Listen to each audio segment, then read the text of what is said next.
Olá a todos, sejam bem-vindos a mais um episódio de Hora de Podcast, onde eu, Matheus Stenger, junto com a minha sócia e parceira Rosemary Marafigo, estaremos entrevistando uma série de convidados para trazer temas muito interessantes para vocês, nossos queridos ouvintes. E que tema é hoje, Rose? Então, pessoal, hoje nós temos mais um episódio especial aí da série com o Hospital de Olhos da Serra, uma clínica, né, um hospital referência em oftalmologia aqui em Lages.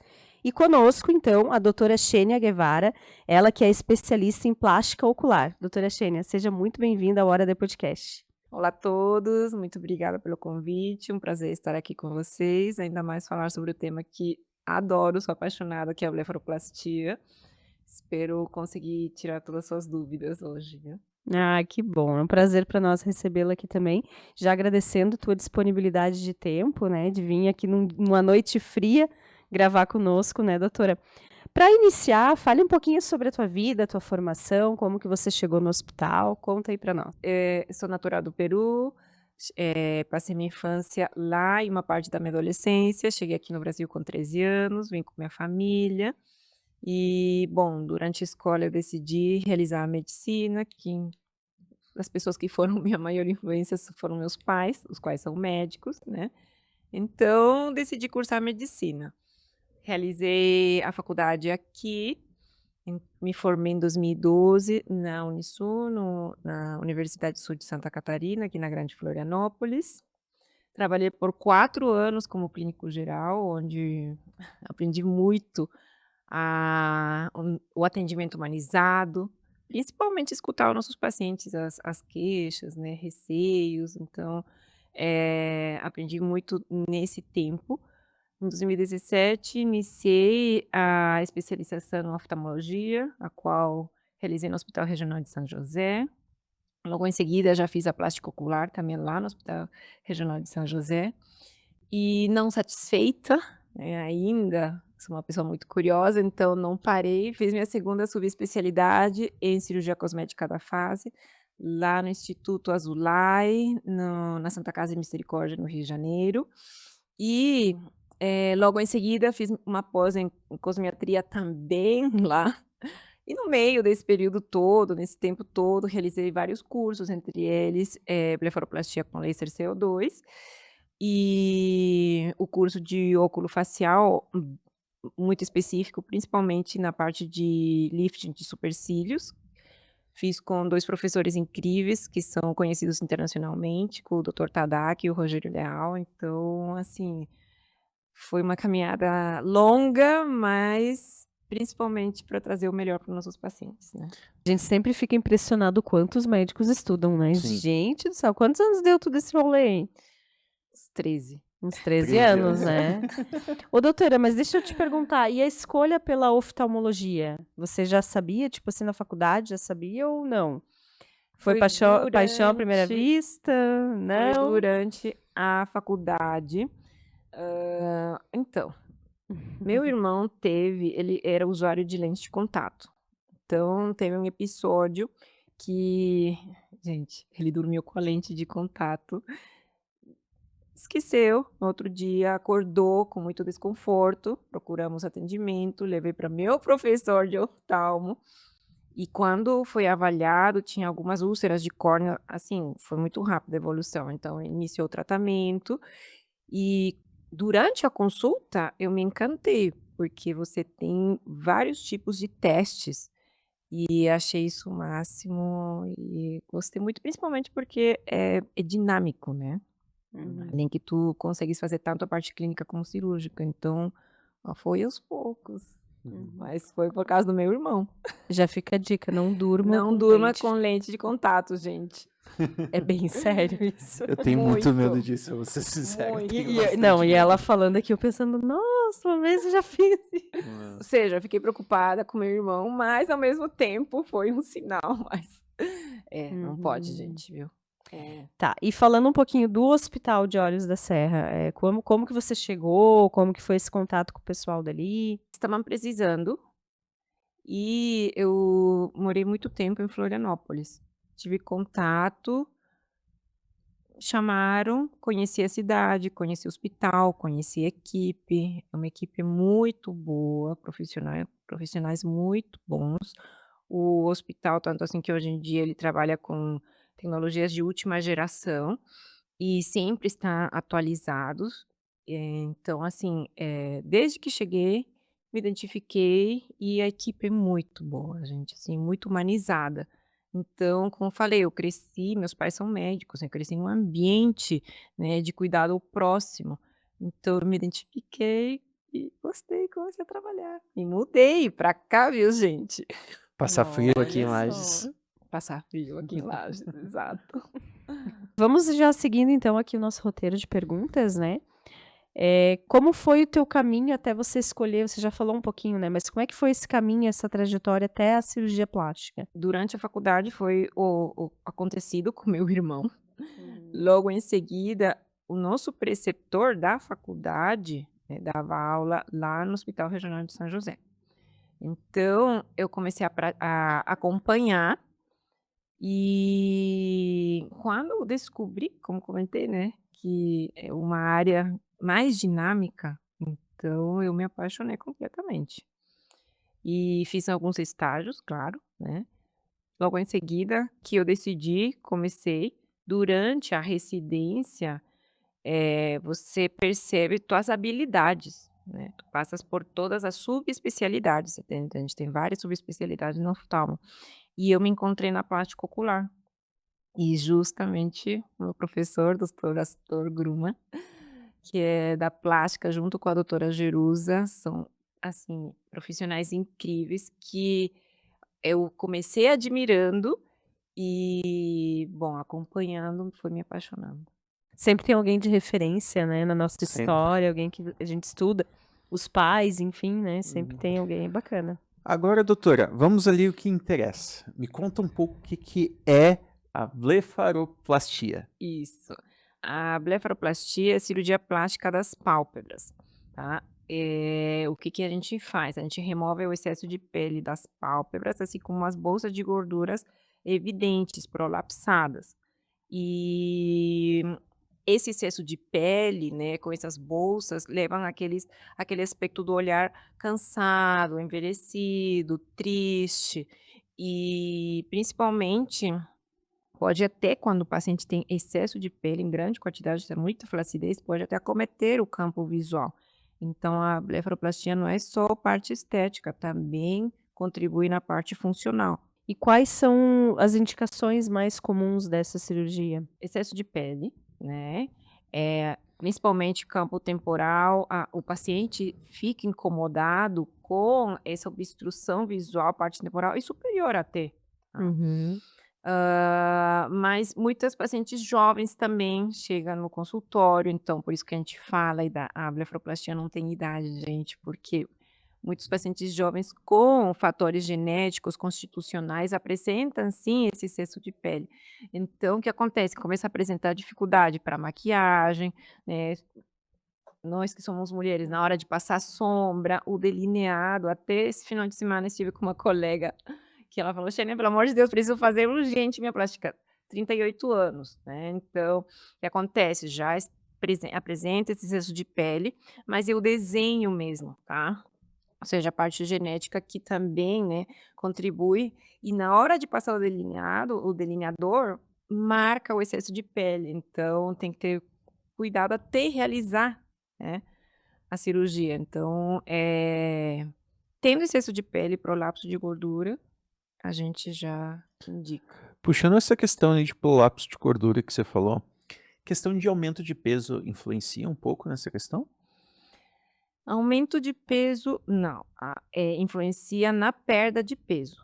Por que na perda de peso? Porque daí tu vais ter maior flacidez e na hora de a gente perder, porque que acontece? O nosso rosto é formado por coxins gordurosos, né, principalmente aqui parte de têmporas, né.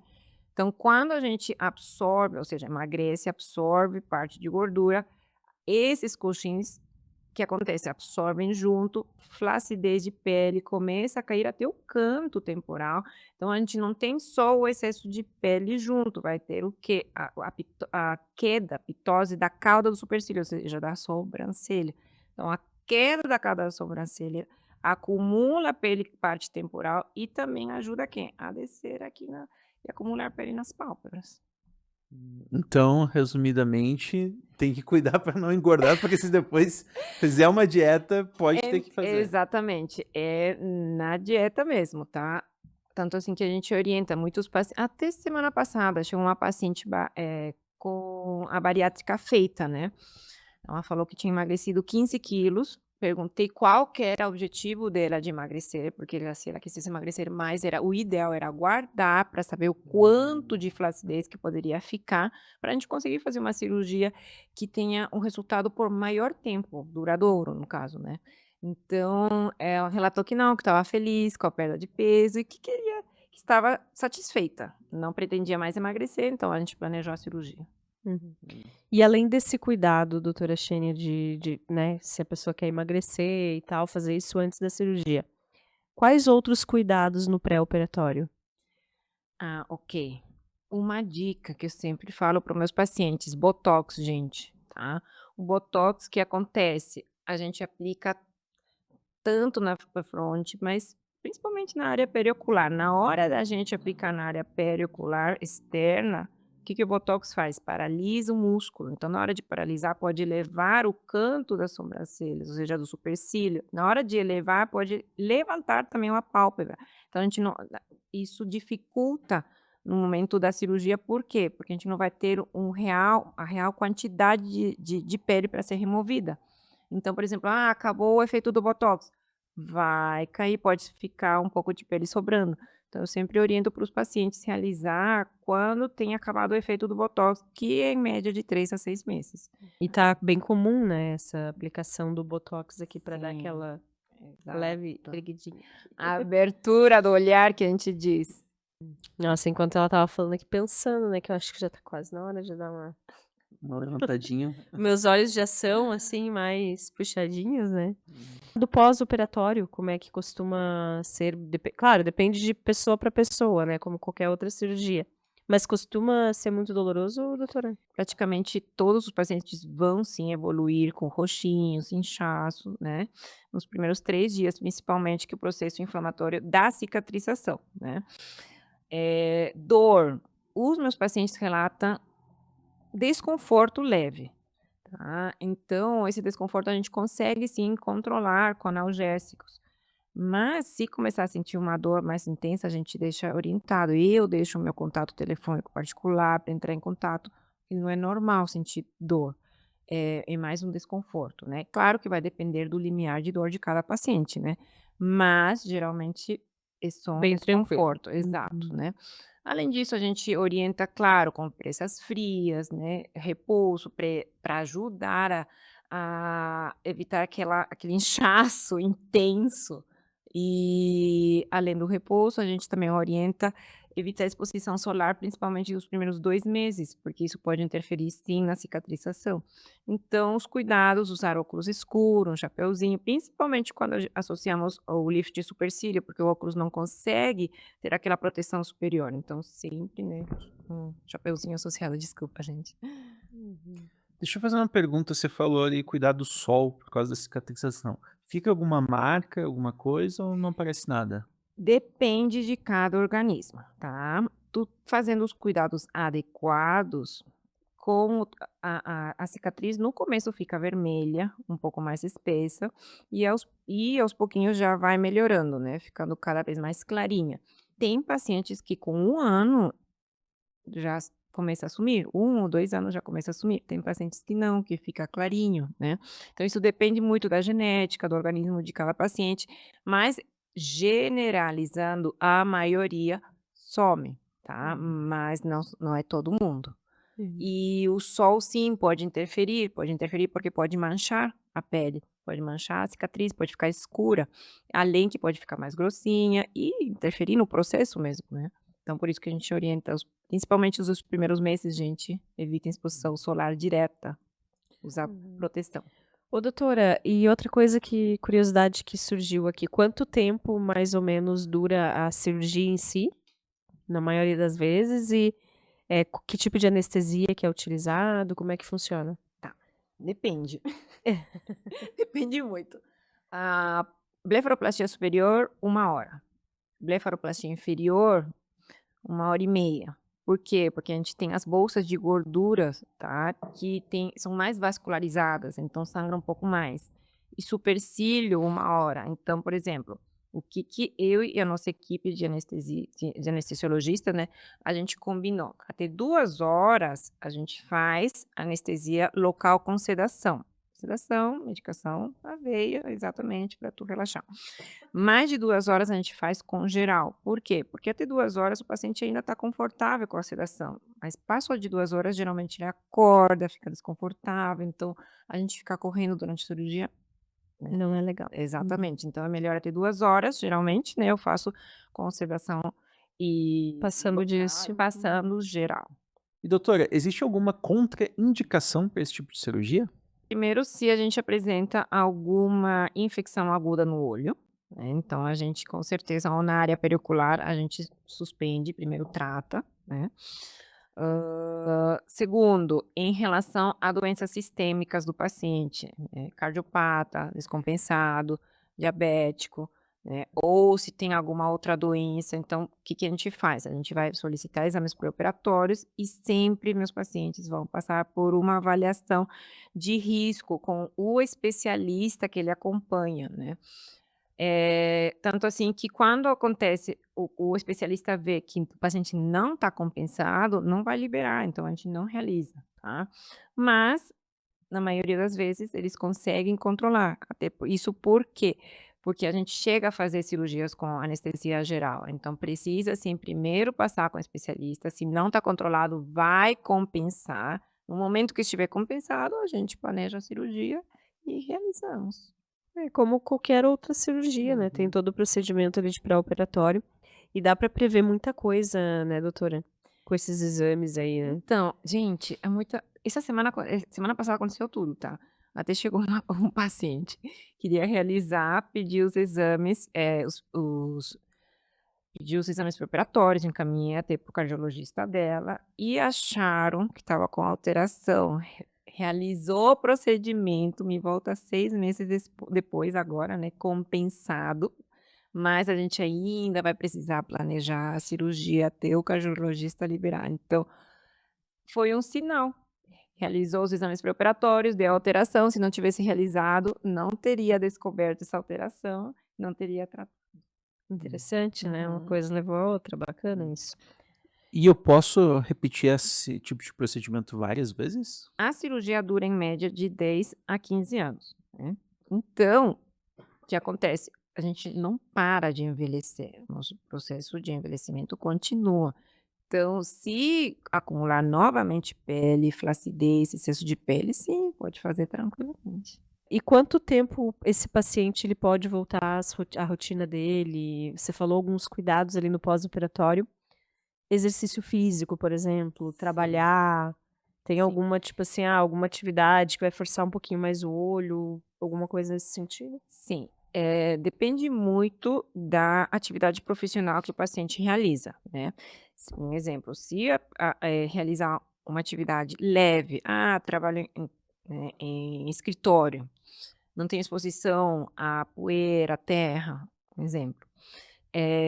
A gente consegue sim liberar para voltar a trabalhar entre 7 a 10 dias. Agora, não, tenho muita exposição, trabalho com atividade física, né, então a gente, afasta entre 3 a 4 semanas, a depender do procedimento realizado.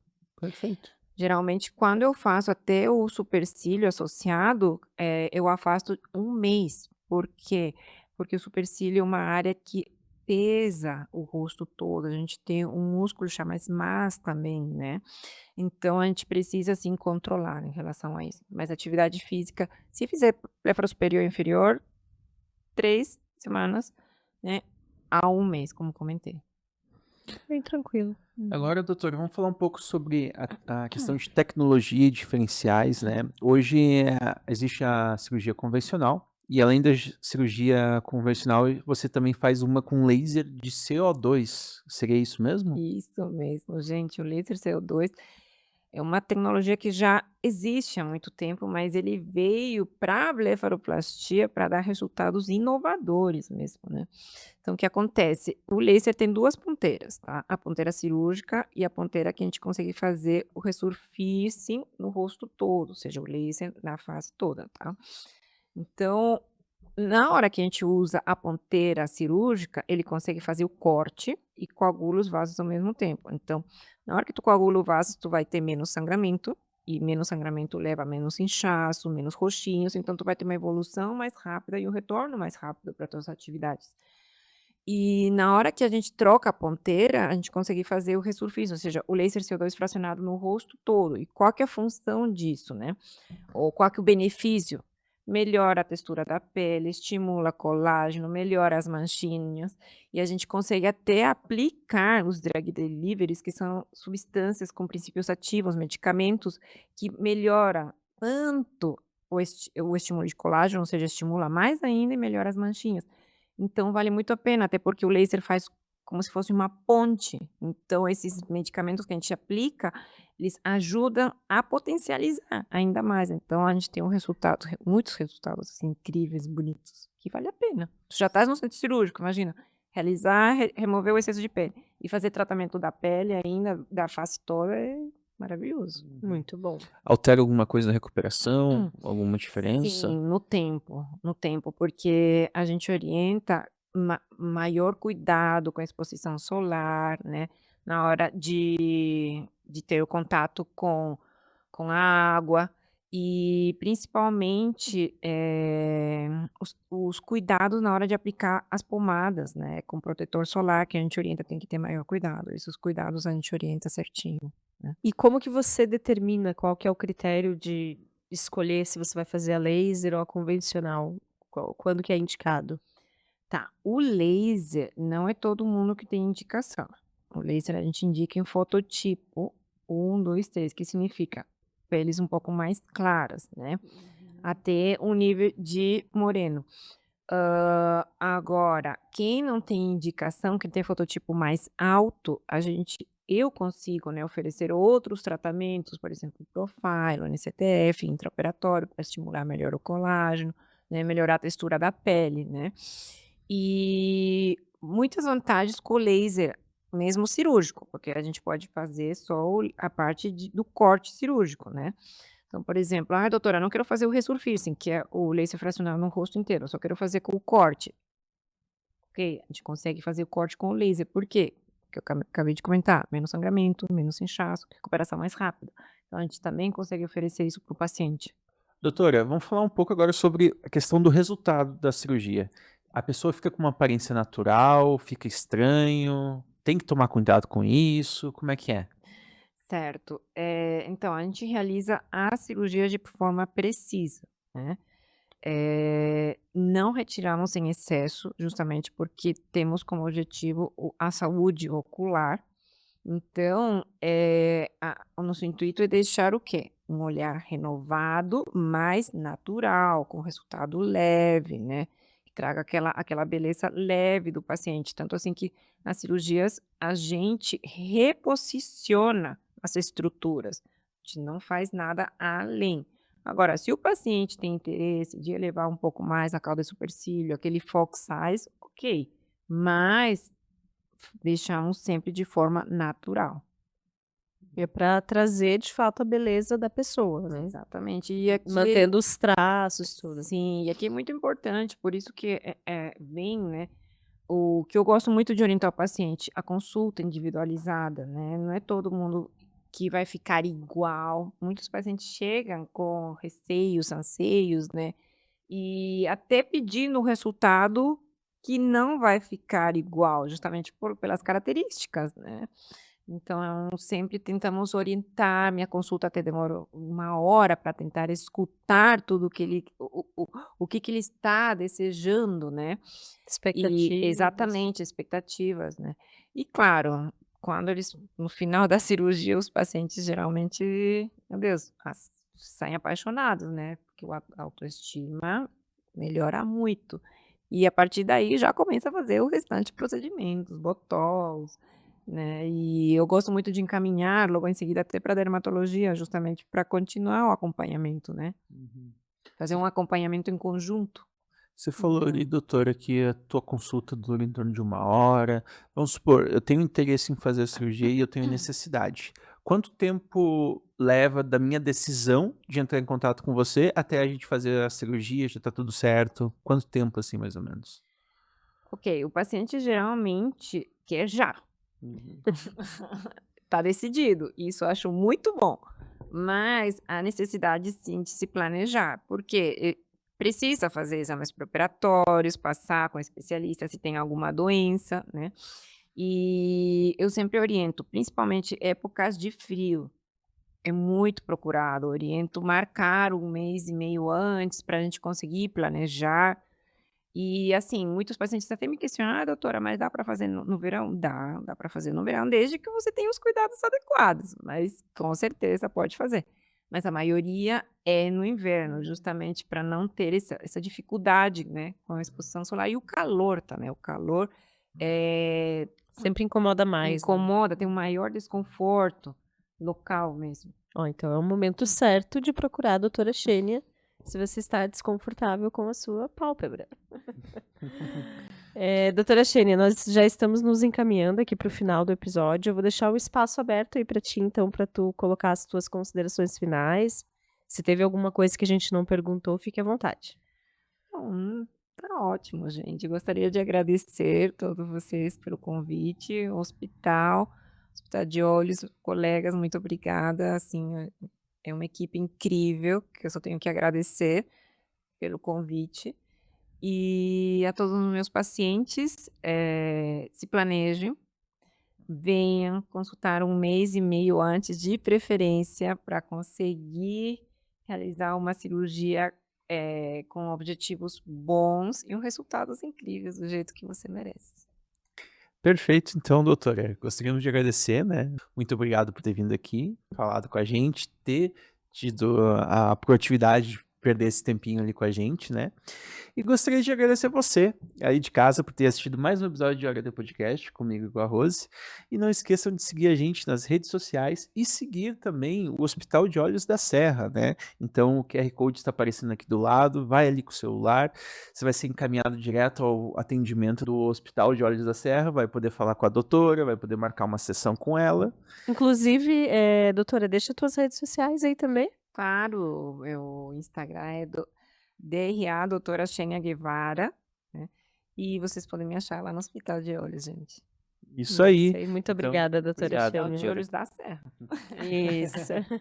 Pessoal, se vocês querem também o Insta da doutora, vai estar aparecendo ali embaixo na descrição desse vídeo, então só ir ali que vocês vão ser encaminhados direto pro Insta dela. É isso mesmo. Muito obrigada pela companhia. Obrigada, doutora, pelo teu Que tempo e agradeço. tua disponibilidade para trazer tanto conhecimento, né? E a gente agradece muito. Então, esse foi mais um episódio de Hora D Podcast. Até a Tchau, próxima. tchau.